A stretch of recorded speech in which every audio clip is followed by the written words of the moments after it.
وعن oo wanaagsan daawadayaal ku soo dhawaada wararkii ugu dambeeyay uu idin hayo calanka TV qodobada aad ku daawan doontaan wararkeena habeenimana waxaa kamid ah shirqool ay mucaaradku la damacsanaayeen la taliyaha amniga qaranka madaxweyne Farmaajo Fahad Yaasiin Xaaji Daahir oo maanta lagu doortay magaalada Beledweyne oo fashilmay iyo qorshaha Roble oo banaanka soo baxay hadaba maxay ahaayeen assassination la damacsanaa in lagu dilay Fahad Yaasiin qaab noocee ah ayuuna Roble u qorsheeyay arintaasi barnaamijkeena ayaan ku qaadaa dhigi doonaa fadeexa weyn oo soo gaartay madaxweynaha maamulka Puntland kadib markii uu ku guuldareystay muddo 3 maalin ah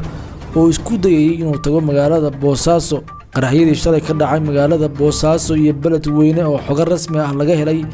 iyo siyaasiyiin mucaaradka oo ka dambeeyay ra'iisul wasaare Roble oo lug ku yeeshay qaraxaasi iyo Saciid Cabdullaahi Dani oo asna ku lug yeeshay qaraxii ka dhacay magaalada Boosaaso oo lagu beegsaday siyaasiyiin qaraabo dawla ah odayaasha dhaqanka beesha uu ka dhashay wasiirka wasaaradda qorsheynta wasiir Jamaal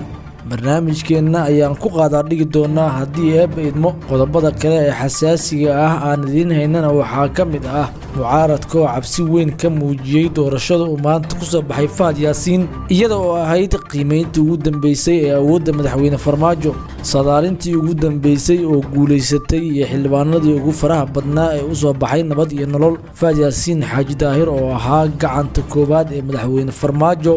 oo ku soo baxay xildhibaanadii Hiiraan iyo mucaaradka oo xal xildhibaan ka waayay maanta magaalada Beledweyne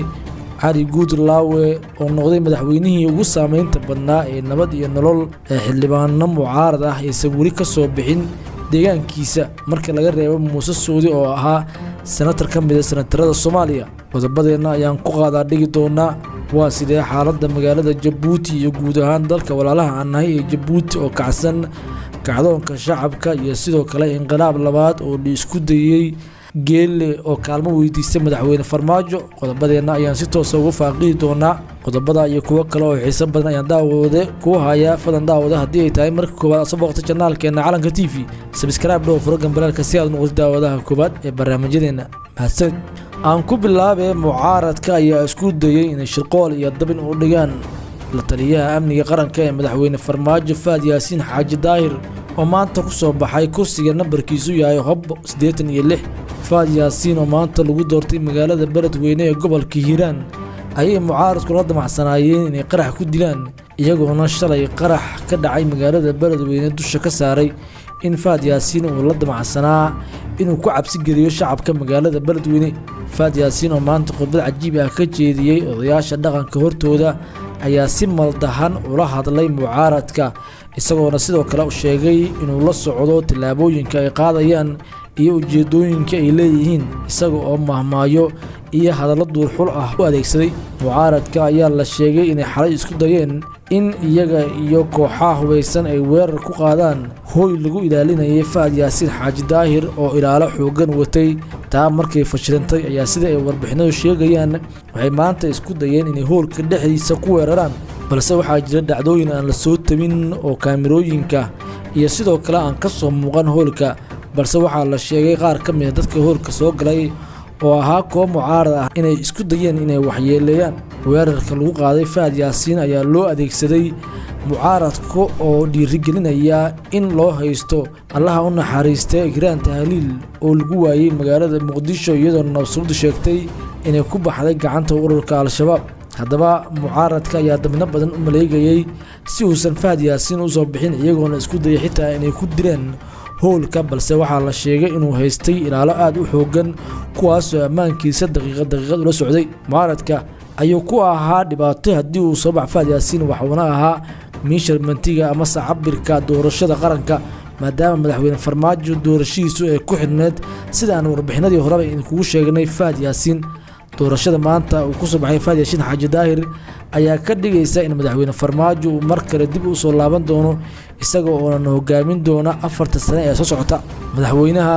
ayaa sida la sheegay u hambaliyeeyay Fahad Yaasiin oo ku soo baxay mid ka mid ah xildhibaanadii maanta lagu doortay deegaanada Hirshabeelle gaar ahaan magaalada Beledweyne dhinaca kale madaxweynaha maamulka Puntland Saciid Cabdullaahi Dani iyo ra'iisul wasaare Roble ayaa loo haystaa qaraxyadii shalay ka dhacay magaalada Beledweyne iyo sidoo kale Boosaaso waxaana loo aqoonsaday qaraxyo mataanaha maadaama isku xilli ay dhaceen sidoo kale lala beegsaday siyaasiyiin isugu jira musharaxiin xildhibaano iyo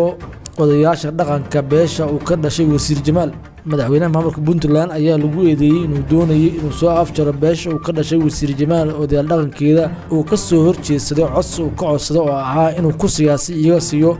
wasiir Jamaal oo ay ku kalsoon yihiin ay ka tilaabsadaan balse iyaga oo arrinta diiday ayuu hool iyo hotel ay ku sugnaayeen waxaa shalay lagu qarxiyay iyadoo hal qof oo kaliya uu ku waxyeeloobay wasiir Jamaal oo afka furtay ayaana madaxweynaha maamulka Puntland Saciid Cabdullaahi Dani ku eedeeyay in qaraxaasi isagu uu ka dambeeyay shalay ayay ahayd markii sidaas la mid ah qarax uga dhacay magaalada Beledweyne ee xarunta gobolka Hiiraan taasoo ay ku dhinteen siyaasiyiin iyo sidoo kale musharaxiin xildhibaano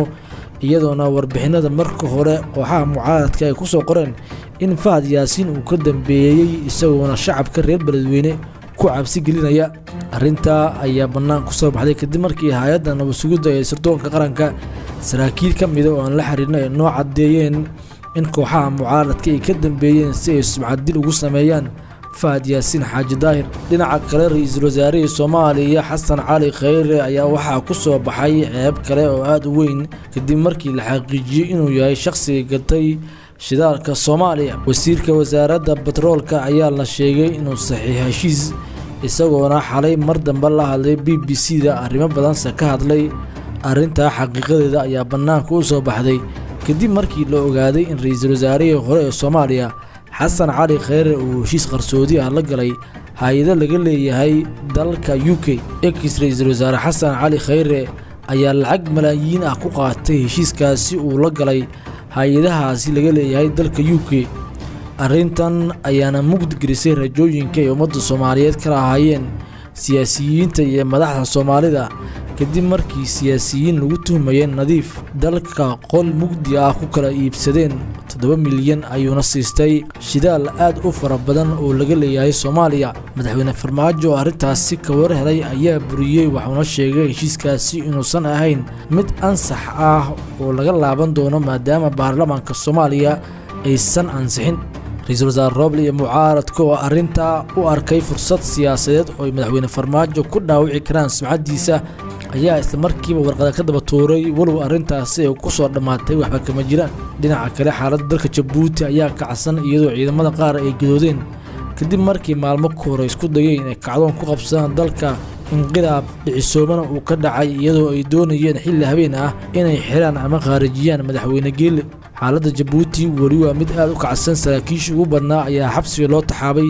iyadoona taliyaasha ciidamada dhammaantood la bedelay saacado ka hor ayaa la bedelay taliyihii asluubta iyo sidoo kale kii militariga oo lagu helay inay ka dambeeyeen kacdoonka inqilaabka lagu doonayay in xukunka looga tuuro Ismaaciil Cumar Geele haddaba halkaa waxaa inoo wararkeena habeenimo fadlan daawada haddii ay tahay marka koowaad soo boqoto channelkeena Calanka TV subscribe oo furo gambarka si aad u noqoto daawadaha koowaad ee barnaamijyadeena